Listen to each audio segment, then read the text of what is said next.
अस्सलाम वालेकुम। सिंधी फिल्म संसार साण अवां जी ख़िदमत में हाज़िर।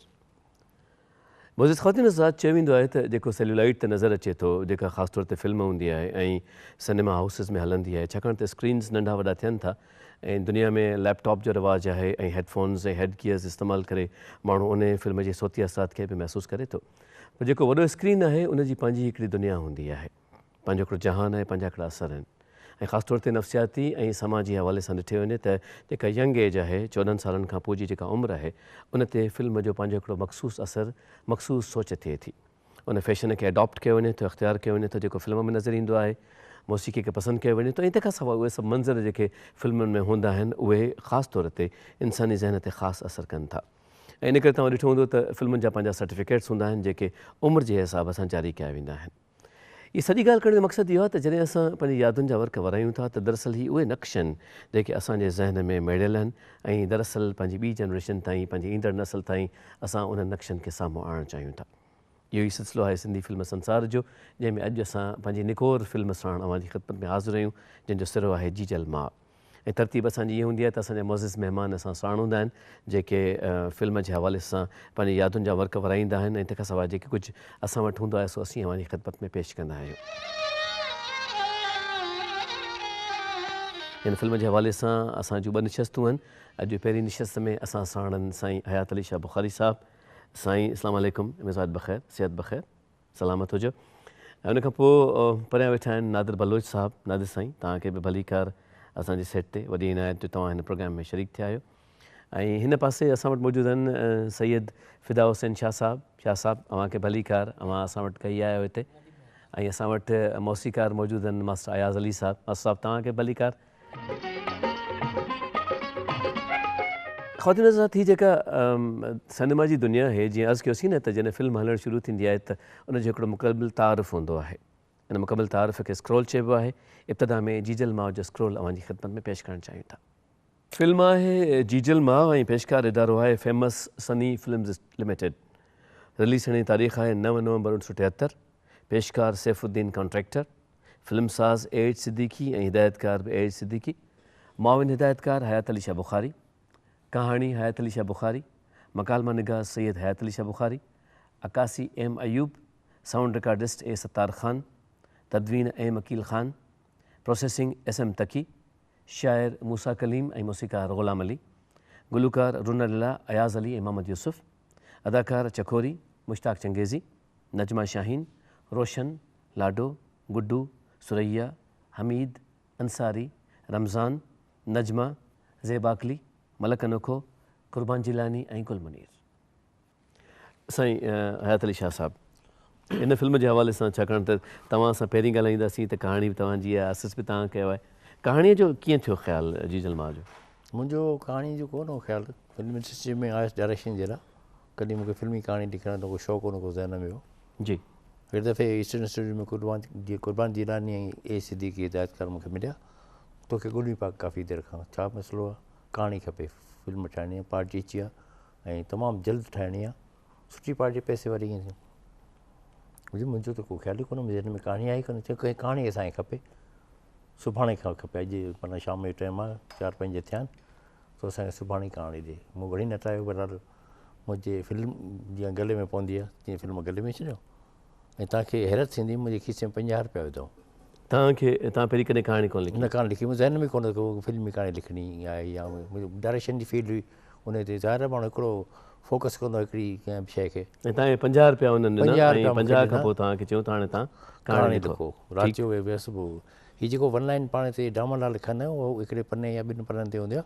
फिल्मी कहाणी जी 1 लाइन जेका हूंदी आहे, पूरी 70, 72 या 80 सीन जेके हूंदा आहिनि, उहे लिखणा पवंदा आहिनि। उन जो डिस्क्रिप्शन हूंदो आहे बाक़ाइदे, कहिड़े सीन में कीअं। पोइ राति जो असां रहंदासीं पुराणे गोलीबार में, ज़फ़र झंडी रहंदो, असीं गॾु रहंदासीं। हू सुम्ही रहियो, न ख़बर हुई त भई हाणे हीअ सॼी राति जाॻंदो। सॼी राति 2-3 कहाणियूं ज़हन में सोचियूं, कोन आई, मज़ो न आयो। आख़िर हिकिड़ी कहाणी ज़हन में अची वई, उहा मूं लिखी छॾी। कोई 4:30-5 थिया, सुम्ही रहियो, सुबुह उथी वरी ॾिनी मान, पढ़ियूं, ॾाढी वणी। नालो छा रखूं? हुन में ज़ाहिर माउ जो किरदारु अहम हो हिकिड़ो, उन हिसाब सां नालो रखो जीजल माउ। अच्छा, भला ईअं थियो त जेका जीजल माउ हुनजी पोइ वधीक पेमेंट तव्हांखे थी या कोन थी? बसि उहा ई थी? न उहा ई थी। उन करे मूं वरी पैसा, हिकिड़ो मूंखां पैसा घुराया न थींदा आहिनि। ठीकु आहे। जेतिरियूं मूं प्रोडक्शनूं कयूं असिस्टेंट डायरेक्टर जे हिसाब सां या कहाणी जे हिसाब सां, त पैसा जेकॾहिं फिल्म सां पाण ॾिना त ठीकु आहे, न त घुरंदो कोन हुउसि। अच्छा। हा, अॼु ॾींहं ताईं मन मुंहिंजी इहा नेचर आहे। हम्म 50 रुपया जेके मिलिया त हाणे मूं वधीक इन करे कोन घुरिया जो चीफ असिस्टेंट डायरेक्टर बि उन में मां हुउसि।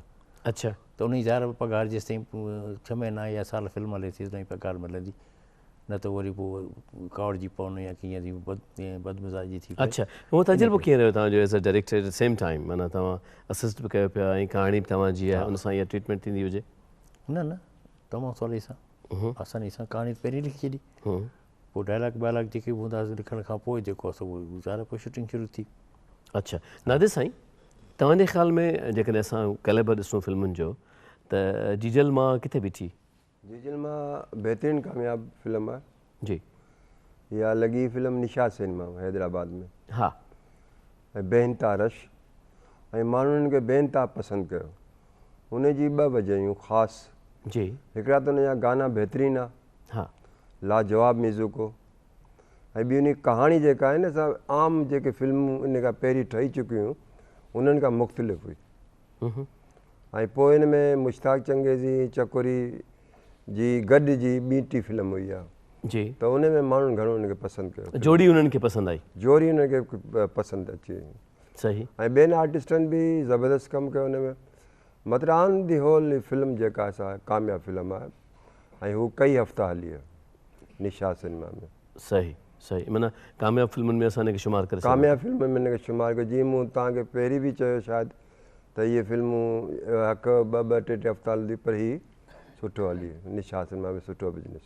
अच्छा, शाह साहब, हिन खां पहिरीं जो मां असांजी फिदा हुसैन शाह खां सवाल कयां, हिकिड़ो ॿियो सवाल पुछणो हुयो त हिन फिल्म जे जॾहिं असां पोस्टर ते निगाह विझूं था त उहो लिखियलु आहे जीजल मां, उन हेठां लिखियलु आहे प्यारी मां, त मतिलबु उहो एस सच उनजो कॉन्सेप्ट कुझु ॿियो हो छा? कॉन्सेप्ट इहो हिदायतकार गैर सिंधी हो जी। त उन ज़हन में त भई जीजल मां मूंखे सम्झ में नथो पए अचे नालो, हीअ ॿुधाइनि पिया त जीजल माना प्यारी मां, त इहो ब्रेकेट में लिखी छॾियो त जेको गैर सिंधी हुजे अच्छा, उहो सम्झी सघे। उन ज़माने में सभई फिल्मूं सभु ॾिसंदा हुआ? सभु ॾिसंदा हुआ, सभु ॾिसंदा हुआ। साईं फिदा हुसैन शाह साहब, तव्हांखे हिन फिल्म जी का यादि आहे या तव्हां इहा फिल्म ॾिठी पाण?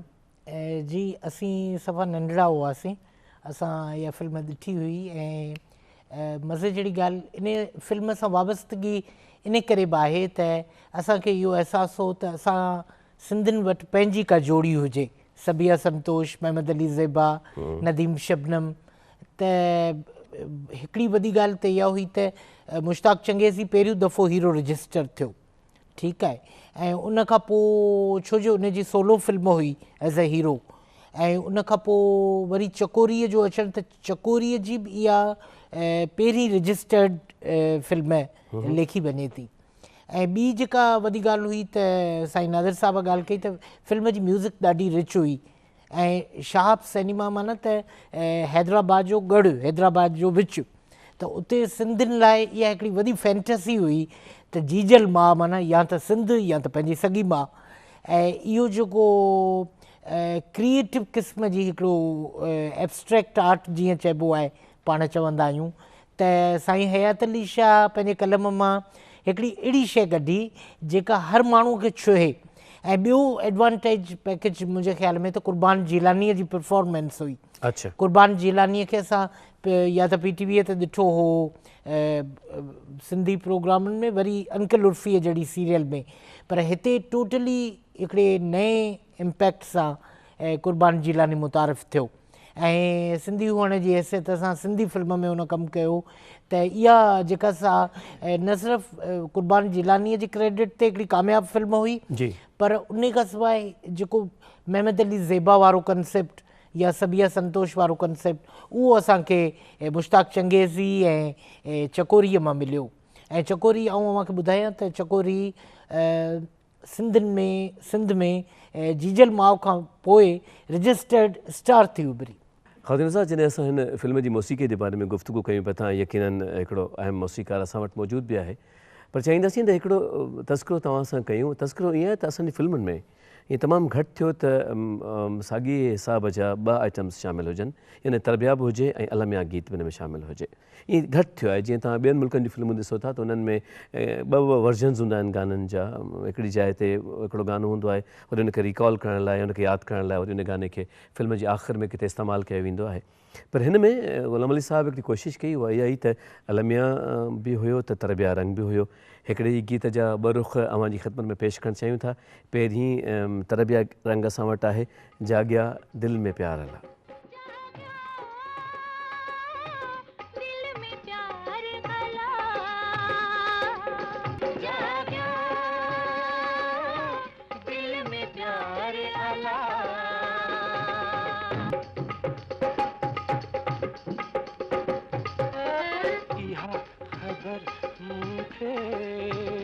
ॾाढी देर सां पई जाॻिया दिल में प्यार अला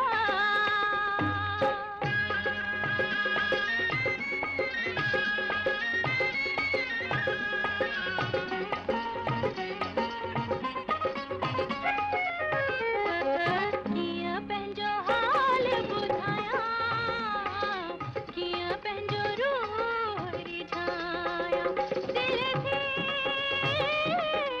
मूंखां धार अला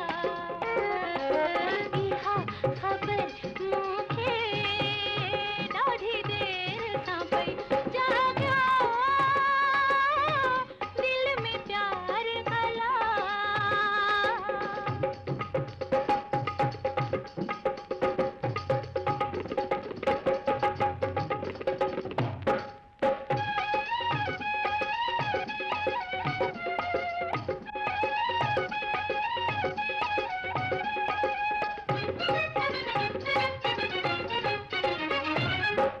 तोॾां पिरी छो कदम वधनि था,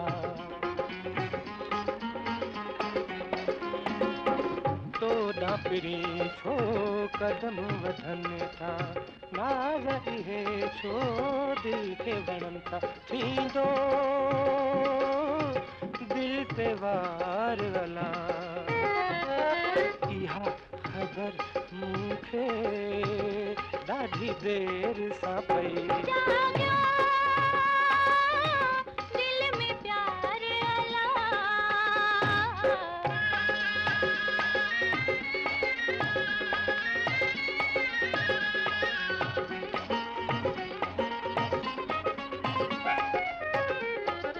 मुंहिंजे सिर सां साईं जेॾां थी ॾिसां तूं आहीं आहीं तूं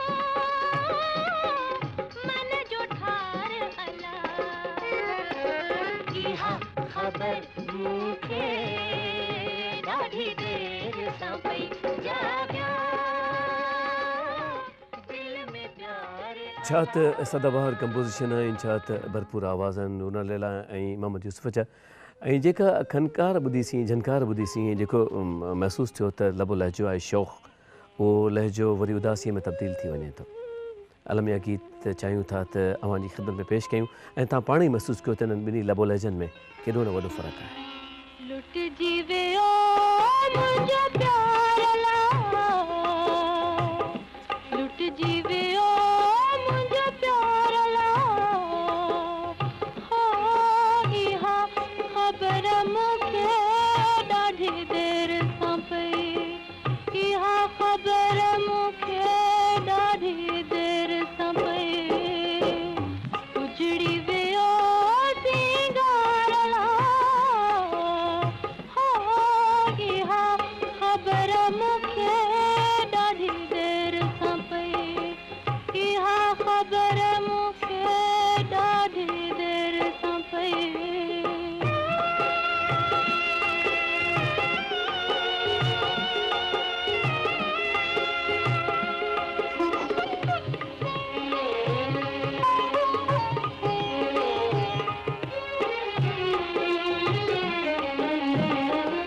अच तो हाल ॾिसी वञ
जथा रसकारला हो इहा ख़बर मूंखे ॾाढी देर सां पई इहा ख़बर मूंखे ॾाढी देर सां पई जी त बसि हिकिड़ी ख़ामोशी थी वञे थी ऐं जीअं अर्ज़ु कयोसीं न त उदासीअ जो हिकिड़ो परतव आहे पर बहरहाल इहा मौसीक़ी आहे इन जो असरु आहे मास्टर साहिबु कीअं लॻो तव्हांखे इहो कॉम्बिनेशन अलमिया ऐं तरबिया जो जी जंहिं वक़्तु ही फिल्म ठहियो जी उहो दौरु उहो वक़्तु मूंखे हींअर यादि अची वियो आहे वाह वाह वाह ऐं वरी उन में सुरीला ॻाइणा सही रूना ऐं मोहम्मद यूसुफ जहिड़ी त वरी आवाज़ु न आई आहे सही था चओ मूं न ॿुधी आहे सही सही सही सही सही अहिड़ा ॻाइणा अहिड़ा मौसीक़ार पाण बि सुरीला हुआ हा ग़ुलाम अली साहब पाण बि सुरीला पाण जी हा सुरीलो जी हा जी हा ऐं हींअर जेको हींअर गानो ॿुधोसीं सुर बहिरी में आहे जेको माण्हू जे मथां अटैक कंदो आहे अच्छा असरु कंदो आहे जी हा शाह साहब तव्हां ॾिठा अर्ज़ु कयूं तव्हांखे त हिन गाने में को फ्लूट जो को हिकिड़ो पीस हुयो जंहिंजे बारे में को वाक़ियो आहे ॿीं डायरेक्टर तव्हांखे ख़बर आहे हू छा त पहिरें इन में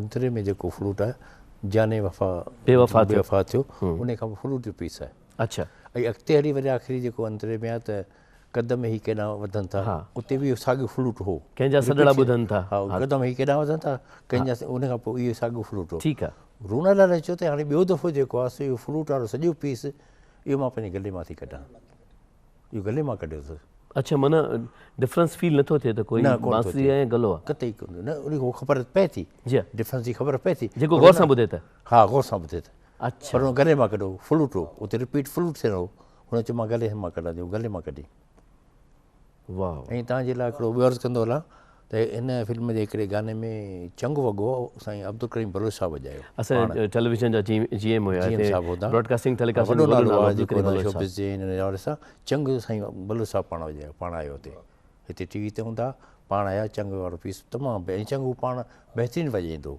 वाह वाह चंग जो माहिर हो अब्दुल करीम बलोच साहब वाह वाह इहे तारीख़ूं ॻाल्हियूं थींदियूं आहिनि त इहो मौसीक़ी जेका जीअं हुई इन हिसाब सां वरी कहाणी वरी जेका उन में क़ुर्बान जीलानी परफॉर्मेंस उन वरी हिकिड़ो तकियो कलाम हुन पाण ई ठाहे छॾियो जेको स्क्रिप्ट में कोन हो त मां माण्हू आहियां टणिंग उहो हुन ठाहे छॾियो उहो पाण पाण ठाहे त पोइ वरी लिखिणो पियो ठीकु हिकिड़ो दफ़ो हुन चई छॾियो सुठो लॻो सभिनी एप्रिशिएट कयो हिट करे वियो हिट कयो त उन खां पोइ लिखिणो थो पए पॉपुलर थींदो आहे उते हिकिड़ी फिल्म उते सिनेमा में पॉपुलर थींदा पर उन खां अॻु स्टूडियो में बि हिकिड़ी शइ पॉपुलर थी वेंदी आहे उते ख़बर पवंदी आहे त भई हीअ शइ हिट थींदी ऐं हीअ जेका माण्हुनि खे पसंदि ईंदी मतिलबु हीअ क्लिक कंदी हीअ क्लिक माण्हुनि कंदी, ताईं उहा वेझो ख़बर ईंदी पए थी। खणी वेंदो हुनखे मथे बिल्कुलु बिल्कुलु सही आहे सही आहे त इहे शयूं अचनि थियूं उन में वाह। जलमा में इहे माना तमामु हिकिड़ी तारीख़ी क़िस्म जूं शयूं वाह वाह ऐं असां वटि आख़िर में हिकिड़ी सदाबहार सदा आहे ओ सुहिणा ओ प्यारा ओ सोना ओ प्यारा छो थो करी कतरा ओ सोना ओ प्यारा छो थो करी कतरा हर हर मारे थो जियारी ओ मूंखे हर हर मारे थो जियारी हाय ओ सोना ओ प्यारा छो थो करी कतरा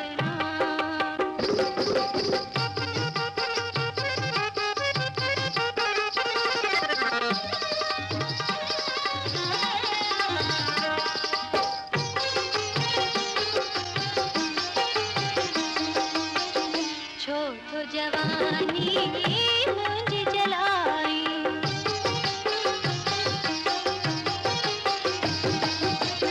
छो तो जवानी मुंज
हिन फिल्म जे गीत तव्हां खां मोकिलियूं था। इन ई दुआ सां तव्हां जिते बि ख़ुशि हुजो, शाद ऐं आबाद हुजो। पंहिंजे मोज़िज़ महिमाननि जा थोराइता असां वटि ख़ैर सां मौजूदु आहिनि। इंशाअल्लाह लज़ीम ईंदड़ हफ़्ते बि अव्हांजी ख़िदमत में वरी हाज़िर थींदासीं। इजाज़त ॾींदा फ़ी अमानिल्लाह। अल्लाह वाहे।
अस्सलाम वालेकुम। अमानत महिरबानो सिंधी फिल्म संसार जे हिकु नए एपिसोड सां अवां सभिनी जी ख़िदमत में हाज़िर आहियूं।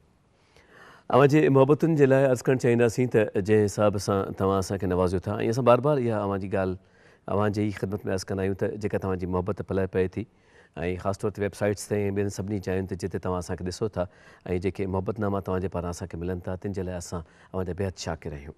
हीअ अव्हांजो प्रोग्राम आहे। असांजी बसि इहा ई कोशिशि आहे त आर्काइव्स मां उहा चूंड वक़्त जी उहा वेल असांजे किथां हथु अची वञे, उहो छेड़ो किथां हथु अची वञे जेको जंहिंसां उन सुट खे सुलझाए सघिजे। उहा कोशिशि कजे त माज़ीअ जी जेका यादि आहे उनखे अव्हांजे साम्हूं कीअं आणे सघिजे थो। यकीनन असांजी टीम तव्हां सां ई मुकमिल आहे। तव्हां ॾिसो था, असांखे पज़ीराई ॾियो था ऐं पंहिंजी मोहबतुनि सां नवाज़ियो था, जंहिंजे लाइ असां बार बार चवंदा आहियूं त असां अव्हांजा बेहद शाकिर आहियूं। ऐं शाकिर हूंदा आहियूं असां पंहिंजे मोज़िज़ महिमाननि जा जेके असां वटि हिते कही ईंदा आहिनि ऐं असांजे स्टूडियोज़ में फिल्म जे हवाले सां ऐं सिनेमा जे हवाले सां ऐं टेक्निक्स जे हवाले सां गुफ़्तगू कंदा आहिनि। ऐं उहे सभु माज़ीअ जूं यादूं जेके हुननि पंहिंजे हवाले सां सिनेमा सां सलाड़ियूं आहिनि, उहे असां ऐं असां गॾु शेयर कंदा आहिनि। अॼु असां फिल्म जीजल माउ जे हवाले सां ॿिए हिसे में ॿी निशस्त में अव्हांजी ख़िदमत में हाज़िर आहियूं। ऐं असां सां अॼु मौजूदु आहिनि साईं हयात अली शाह बुखारी साहिबु, फिल्म जा डायरेक्टर आहिनि, कहाणीकार आहिनि, ऐं यकीनन सॼो क्रेडिट शाह साहिबु जेको फिल्मुनि जो आहे उन में अहम तरीन हिसो अव्हांजो बि अचे थो, भलीकार असांजे स्टूडियोज़ में। ऐं बुखारी साहिब खां पोइ असां वटि मौजूदु आहिनि नादिर बलोच साहिबु। नादिर साहिब, तव्हांखे बि भलीकार गुज़िरियल हिसे में एॾियूं ख़ूबसूरत ॻाल्हियूं कयूं हुयूंसीं, यकीनन इन सिलसिले खे अॻिते वधाईंदासीं पाण। ऐं शाह साहिबु तव्हां फिदा हुसैन शाह साहिबु असां वटि मौजूदु आहिनि, सिंधी फिल्मी मीडिया जे हवाले सां हिकिड़ो अहम तरीन मुस्तनिद नालो, तारुफ़ पाण ख़ुशबू पाण मिज़ाज आहे। ऐं उनखां पोइ असां वटि मास्टर अयाज़ अली साहिबु मौजूदु आहिनि, सिंधी मौसीक़ीअ में हिकिड़ो सदाबहार सितारो ऐं हिकिड़ो ख़ूबसूरत रंग। मास्टर साहब जॾहिं हिन फिल्म जे हवाले सां असां गुफ़्तगू कयूं था त उन ज़माने में शयूं ॾुखियूं हूंदियूं हुयूं, उन खां पोइ बि हिन लेवल जी कंपोज़िशन थिए थी, मौसीक़ी तयारु थिए थी। तव्हांखे छा थो लॻे त केतिरी महिनत इन सॼे में शामिलु हूंदी? साईं कम ई महिनत जो आहे। जेसि ताईं हिन में महिनत न कंदो, मौसीक़ार हुजे थोरो ॻाइणो हुजे, जेसि ताईं हिन में दिलचस्पी न वठंदो या हिनखे न सम्झंदो तेसि ताईं कामयाबु न आहे। सही ज़रूरी आहे। मौसीक़ार को मामूली त न हूंदो आहे जेको हिकिड़ी तख़लीक़ कंदो आहे, गाननि जी ॿोलनि खे ठाहींदो आहे। सो वॾो कमु आहे ऐं उनखां पोइ वरी ॻाइणु। ऐं तव्हांजो आइटम बि हिन फिल्म में शामिलु हुयो? जी हा, हिकिड़ो क़िस्मत सां मिली वियो मूंखे। हा, जी हा, उहो उन बारे में चाहींदासीं त थोरो ॿुधाइजो असांखे। जी जी, उहो कीअं उन बारे तव्हांखे में उहो ब्रेक ईअं मिलियो? थियो जो अक्सर ग़ुलाम अली साहिब सां मुलाक़ात रहंदी हुई ऐं मां चवंदो रहंदुसि साईं मूंखे बि को मौक़ो ॾियो फिल्म में ॻायां। चए हा इनशाला ज़रूरु ॾींदासीं। मूंखे टीवी ते बि ॻाईंदो आहियां, रेडियो ते बि ॻाईंदो आहियां। मुंहिंजे परवाह न कर, अलाह कंदो उहो ॾींहुं बि ईंदो जॾहिं तूं फिल्मुनि में ॻाईंदे? फिल्म में ॻाईंदे। वाह वाह। मुंहिंजो बसि हिकिड़ो चांस ॾियो, मुंहिंजी तमन्ना आहे, मुंहिंजी ख़्वाहिश आहे कि मां फिल्म में बि ॻायां। रेडियो टीवी ते ॻायूं पिया। सो हिकिड़ो ॾींहुं शाम जो 4 बजे क्लब हुजे मुंहिंजो हिते आगरा ताज में कलरी ते, हिकिड़ो हमरा हिन सां कठे हुजे सतार नाल वारो ऐं पाण सत्तार हुसैन? सतार हुनजो नालो, सतार नाल वारो, नाल वॼाईंदो। जी हा जी हा, उहो ई साॻियो जी पुराणो रिदम वारो। सो हुते पिया पुछनि ते यार ते हिकिड़ो ॻाईंदो आहे, ॻाइणो आहे, अयाज़ अली अयाज़ अली।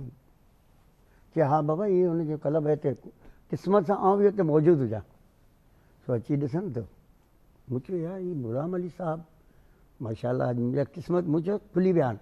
ऐं उहो ई ॻाल्हि थी साॻी, कुझु चांहि घुराए, चांहि घुराए, मिठाई घुराए। चयो हाज़िर साईं, मिठाई वठी आयसि, चांहि में पीतीसीं, वेठासीं। मूंखे चई ॿोल यादि कर, उते ई भाॼियो भाॼियो त पिया हुआ मूं वटि क्लब में। दोनों ॿुधाई मूंखे, पर इहे न ॿुधाई त कंहिंसां ॻाइणो आहे। मूंखे बसि इहे अस्ते अंतरो यादि करे हिकिड़ो। मुंहिंजो साईं हाज़िर, यादि करे वरितो। मुंहिंजो सुभाणे न परी रिकॉर्डिंग आहे। अहिड़ी तरह सां तव्हांखे अञा ताईं यादि आहे आइटम पंहिंजो? जी तव्हांखे अञा ताईं पंहिंजो उहो आइटम यादि आहे? हा हा यादि आहे? जी जी। कुझु जुंगारींदव? हुनजा बोल कुझु अहिड़ा आहिनि, टिबक टिबो आहे शुरू में त। ठीकु आहे। पोइ हुन जेको अस्थाई चई आहे, हा मां पंहिंजी अस्थाई अंतरो थो ॿुधायां। जी जी जी जी। मट मुंहिंजो धरतीअ ते न आए, ओ पंहिंजी सरतियुनि खां खणी तूं पुछाए। मूं ते सभु थियूं मरनि, मुंहिंजी पूॼा थियूं कनि। मूं ते सभु थियूं मरनि, मुंहिंजी पूॼा थियूं कनि। ॾिसी ठहिरियो पवनि दीदार करे। गिन गिना गिन टिबक टिबो, गिन गिना गिन टिबक टिबो, गिन गिना गिन टिबक टिबो, गिन गिना गिन टिबक टिबो। वाह वाह वाह वाह वाह वाह। ऐं वरी मज़े जी ॻाल्हि ॿी हिकिड़ी ॿुधायां। जी जी जी प्लीज़। कि जॾहिं मूं रिकॉर्ड थी वियो, उनखां पोइ वरी मूंखे ईअं सोलंगी साहब ॿुधायो। उनखां पोइ पहिरीं मूं ॿुधो ई न ई गानो। क़िस्मत जी ॻाल्हि आहे, अलाह जी किथां थींदो हूंदो नशर, कराची तां बि थींदो हूंदो, हैदराबाद तां बि ईंदो। अच्छा तव्हां कोन ॿुधो? मूं ॿुधो ई न, मूंखे तमामु घणी हसरत हुई, पर अलाह कयो त अॼु इहे ॾींहुं अची वियो। तव्हांखे हाणे ॿुधायूं? हा ख़ातिन हज़रात, असांजो मौसीक़ार असां साण आहे ऐं ज़िंदगी में इहे ख़्वाहिशूं केॾियूं अजीब हूंदियूं आहिनि जॾहिं माण्हू चाहींदो आहे त उहा जेकॾहिं पूरी थिए त कमाल थी वञे थो। बसि कमाल त कोन्हे, पर हिकिड़ी कोशिशि आहे। अचो त हिन आइटम खे कची ॿुधूं था।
हसीन कॉम्बिनेशन असां यहाँ सभिनी ॾिठोसीं समीना कंवल हुई ऐं मास्टर साहब हिते हुया ऐं आवाज़ जे हिन जहान में जॾहिं हीअ आवाज़ असांजी समातुनि में गर्दिश कनि था त यकीनन अजीब कैफ़ियत आहे जेका चौधारी वकोड़े वञे थी। नादिर साईं हीअ जेके इन क़िस्म जा स्वाभाविक लफ़्ज़ हूंदा आहिनि गिन गिना गिन टीबो के टीबो जीअं इहो इन क़िस्म जी शयूं आहिनि जेके पब्लिक में बेहद पॉपुलर थींदियूं आहिनि छाकाणि त जीअं उन्हनि सवेल शाह साहब उहो जुमिलो बि ॿुधायो जेको कुर्बान जिलानी साहिबु पाण सजे वरितो हुयो त ही इन क़िस्म जा नग़मा असां वटि केतिरी पॉपुलरिटी माणीनि था? हीअ असल में जेको इंडिया जा गाना हूंदा आहिनि उन्हनि में अहिड़ी लफ़्ज़ हूंदा आहिनि जी जीअं बरसाति में तक दिना दिन, ठीकु, हीअ उन सां मतिलबु मुतासिर थी चयो वियो आहे। आउं तव्हांखे ॿुधायां त हीउ गानो जॾहिं सिनेमा हॉल में हलंदो उन ज़माने में दस्तूर हूंदो त या त माण्हू स्टेज ते चढ़ी नचंदा या त पोइ खुला पैसा उछलाईंदा। अच्छा, हा, खुला पैसा उछलाईंदा, पोइ नंढा नंढा ॿार जेको हूंदा उन्हनि पैसनि खे लुटींदा हुते। ऐं हिकिड़ो सुठो ख़ूबसूरत माहौल इन करे बि हूंदो जो उन ज़माने में अमन हो, सुकून हो, सही आहे, का बि कंहिं बि क़िस्म जी अहिड़ी ॻाल्हि कोन्हे जो माण्हू डपु ढाह हुजे माण्हू जे। वरी इंटरवल थींदो त उन जेको फिल्म हलंदी हुई उन जी ॻाल्हियूं थींदियूं हुयूं, यार हीअं थींदो, हाणे हीअं थींदो, हाणे हीअं थींदो, हाणे कुर्बान जिलानी हीअं कंदो, हाणे मुश्ताक जंगीज़ हीअं कंदो, त वॾो हिकिड़ो सुठो माहौल हूंदो। मां पहिरीं बि अर्ज़ु करे चुको आहियां त हिन फिल्म जा गाना तमामु बहितरीनु गाना, मौसीक़ी ऐं जेके लफ़्ज़ आहिनि से बि मूसा कलीम या हिकिड़े ॿिए बि राइटर जो लिखियलु आहे, उन तमामु सुठा गुलाम अली जो म्यूज़िक वग़ैरह। त ही उन ज़माने काश उहो ज़मानो वापसि अचे। ऐं मोटू वरी असां हिन पासे दौर जदीद जे नुमाइंदे शाह साहब ॾांहुं साईं फिदा हुसैन शाह साहब, ही सॼे कॉम्बिनेशन्स, ही मौसीक़ी, ही रंग, ही इस्तारा, ही कोशिशूं जेके हाणे त मतिलबु थोड़ी ॾुखियूं लॻनि थियूं, बल्कि माज़ी जे रिवाइवल में असां जॾहिं वठूं था, तव्हांजो इंट्रैक्शन आहे नए नस्ल सां, त जॾहिं असीं ही कोशिशि कयूं पिया था त उहे तव्हांखे कीअं रिस्पॉन्स कनि पिया, हाणे उन्हनि खे कीअं थो लॻे हिन दौर जो जी इंफॉर्मेशन उन्हनि ताईं पहुचाइणु? जेसि ताईं मुंहिंजी गुलाम अली साहब सां मुलाक़ातूं हुयूं, अलाह साईं खेनि जन्नत नसीब करे, आमीन आमीन आमीन। हिकिड़ी इहा ॻाल्हि आहे त जेको वॾो मूसीक़ार हूंदो आहे सो आम फिल्म ॾिसंदड़ ऐं आम ॿुधंदड़ जे दिलि वटां गुज़री उन घिटीअ मां लंघी पोइ का शइ तख़लीक़ कंदो। वाह वाह वाह वाह। त इहा जेका शइ हुई, इहा फ्रंट सीट ते ॾिसण वारे आम माण्हूअ जी कहाणी आहे, उनजे दिलि जी छेर वॼे थी इन्हनि कुझु लफ़्ज़नि में। ऐं मज़े जहिड़ी ॻाल्हि त ॾिसो, सिनेमा जो मक़सदु ई इहो आहे त सभु दुख ग़म पीड़ा विसारे माण्हू तफ़रीह हासिलु करण लाइ सिनेमा जे सीट ते वेही, ऐं सिनेमा जे सीट ते वेही जेॾी महिल टीबक टीबो पाण ॿुधंदासीं त फितरी तौर ते अंदर जी छेर छिमकंदी। ऐं आऊं इहो बि अव्हांखे वॾे उत्साह सां थो ॿुधायां त गुलाम अली साहब जिन पाण जेॾी महिल कंहिं बि गाने जी सीक्वेंस या शइ नशर कंदा हुआ, मुबशीदीअ जे ठहिण जे ज़माने में मुंहिंजूं साणनि घणियूं सिटिंग्स थियूं, हू जीअं ॻाल्हि डिफाइन कंदा हुआ त मूंखे उन्हनि मां नौशाद साहब जी ऐं मदन मोहन जी ऐं उन्हनि जी ख़ुशबू ईंदी हुई। पाण जेॾी महिल शइ खे डिफाइन कंदा हुआ, या पाण नूरजान जी ॻाल्हि कंदा या पाण रूना लैला जी ॻाल्हि कंदा, त जेका क्लासिक लिगेसी उन्हनि सां जुड़ियल हुई ऐं सलाहियल हुई, ऐं जीअं जंहिं नमूने सां लफ़्ज़ लफ़्ज़ नुक़्ते नुक़्ते ते, जीअं मसलन पाण सवेरे रूना जो गानो ॿुधो त हुन में ॾिसो अंतरा, ओ प्यारा, ओ सुहिणा, इहे जेके शयूं आहिनि इहे आम मूसीक़ार वटि तव्हांखे कोन मिलंदियूं। इहे अहिड़े मूसीक़ार वटि ई मिलंदियूं जीअं मदन मोहन ऐं लक्ष्मीकांत प्यारेलाल या अहिड़ी टाइप जा जेके वॾा म्यूज़िशियन्स आहिनि। त गुलाम अली साहब में बि इहा शइ हूंदी हुई त हू शयुनि खे एब्ज़ॉर्ब कंदो हो। मसलन असांजे सिटिंग्स में मूंखे यादि आहे त पाण निसार बज़मीअ जूं ॻाल्हियूं कंदो, मदन मोहन जूं ॻाल्हियूं कंदो, उन सिटिंग्स में पाण वेठे वेठे उते जो उते पंहिंजो रागनि मां आम लफ़्ज़ चूंडे उन्हनि में ट्यून्स कढंदो उन्हनि। वाह वाह।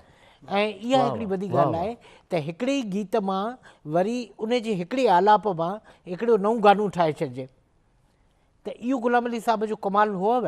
ऐं हिन गीत जो इहो जेको टीबक टीबो वारो जेको पंहिंजो मज़ो आहे, इहो आम ॾिसंदड़ खां त पुछो त हुनखे केतिरो थो छुहे। वाह वाह। ऐं आउं सम्झां थो इहो जीजल मां जो क्रेडिट हो, पर गुलाम अली साहब जो बि वरी आउं ज़िक्र करियां त सिंधी फिल्म संसार उनखे ख़राज तहसीन पेश करे उन सिंध जे अज़ीम मूसीक़ार खे, त जंहिंमें इहा सलाहियत हुई त कहिड़ी शइ ॾिसंदड़ ऐं ॿुधंदड़ जे दिलि जे घिटीअ वटां गुज़रे थी। वाह वाह।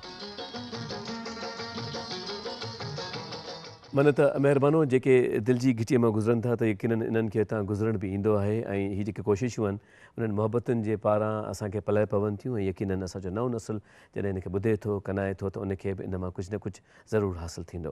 ऐं इन्हनि शख़्सियतुनि जे हवाले सां असां वटि प्रोफाइल्स हूंदा आहिनि मौजूदु। अॼु ॿ प्रोफाइल असीं अव्हांजी ख़िदमत में पेश करणु चाहियूं था। असां वटि पहिरियों प्रोफाइल आहे कुर्बान जीलानी साहब जो। 17 सेप्टेंबर 1968 ते हैदराबाद में ॼावल कुर्बान जीलानी जा वॾड़ा अजमेर शरीफ़ सां तालुक़ु रखंदा हुया, जेके पाकिस्तान ठहण खां 13 साल खनि अॻु सिंध में अची विया।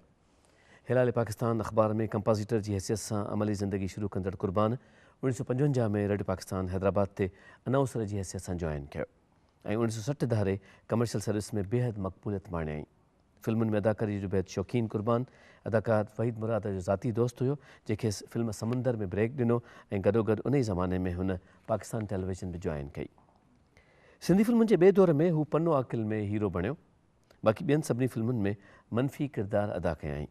हुन हिकु फिल्म रत जा रिश्ता बि प्रोड्यूस कई, ऐं इहो संदसि शख़्सियत जो एजाज़ हुयो जो ग़ज़ाल रफ़ीक़ खेसि मना न करे सघी हुई, ऐं संदसि फिल्म में किरदारु अदा कयाईं।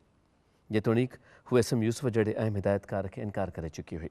रत जा रिश्ता खां पोइ हू फिल्मी दुनिया खां अलॻि थी वियो। 30 अक्टूबर 1996 ते संदसि वफ़ात जी तारीख़ आहे ऐं पाण कराची में गुलशन इक़बाल जे क़ब्रिस्तान में आरामी आहे। जिलानी साहिब जी फिल्मूं आहिनि चांडोकी, पन्नो आकिल, मिठड़ा शाल मिलन, जीजल माउ, गैरत जो सवाल ऐं रत जा रिश्ता। ॿियो प्रोफाइल गुलमुनीर साहिब जो आहे। चिया पड सां तालुक़ु रखंदड़ गुलमुनीर पंहिंजे दौर में हिकु सदा मलूक ऐं सेबतो अदाकार हुयो।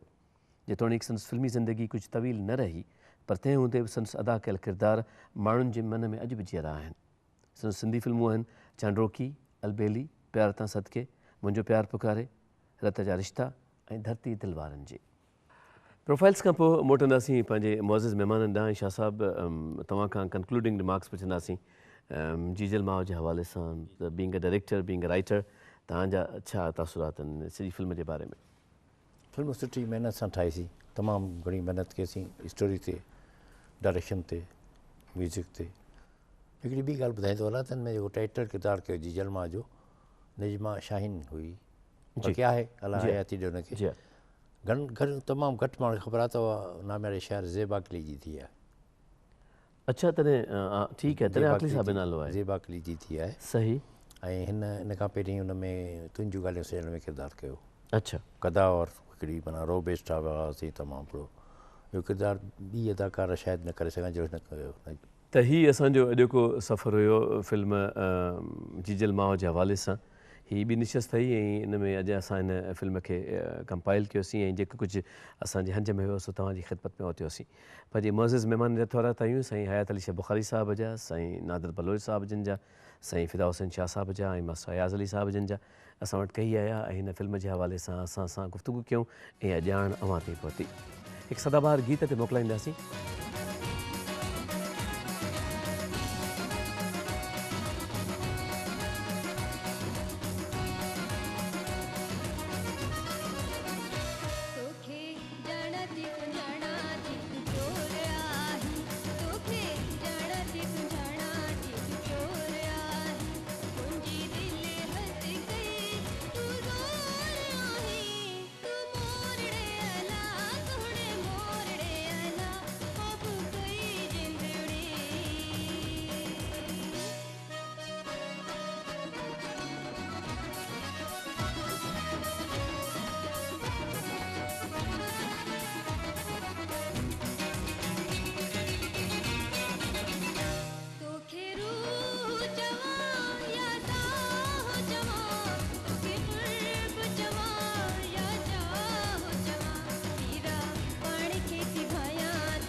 हिन फिल्म जे गीत तव्हां खां मोकिलायूं था। इन ई दुआ सां तव्हां जिते बि ख़ुशि हुजो, शाद ऐं आबाद हुजो। पंहिंजे मुअज़्ज़िज़ महिमाननि जा थोराइता असां वटि ख़ैर सां मौजूदु आहिनि। इंशाअल्लाह लज़ीम ईंदड़ हफ़्ते अव्हांजी ख़िदमत में वरी हाज़िर थींदासीं। इजाज़त ॾींदा फ़ी अमान अल्लाह। अल्लाह वाहे।